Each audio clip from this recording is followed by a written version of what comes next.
Welcome to Blizzard Fire. We hope this video helps fire up your solution. In this video, I will show you how to cook a tomahawk steak, step by step. First, let's prepare our magnificent cut of beef. Pat it thoroughly dry with paper towels. This is crucial for achieving that beautiful, crispy crust. Then, season it generously on all sides with coarse salt and freshly ground black pepper. Finally, allow your steak to sit at room temperature for about 1 hour before it hits the heat. Now, let's get that incredible sear. Place a cast iron skillet over high heat and let it get screaming hot, almost smoking. Add about 1 tablespoon of a high smoke point oil, like avocado or grapeseed oil.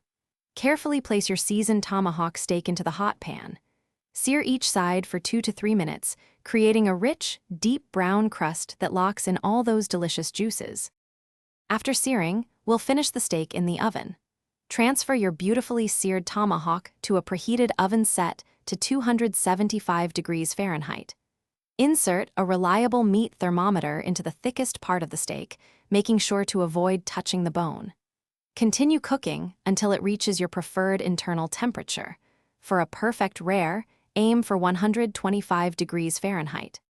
The final, and arguably most crucial, step is resting.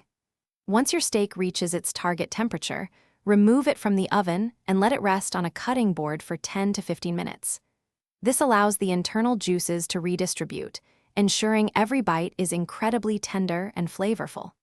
Finally, slice your magnificent tomahawk steak against the grain and prepare to enjoy a truly exceptional meal.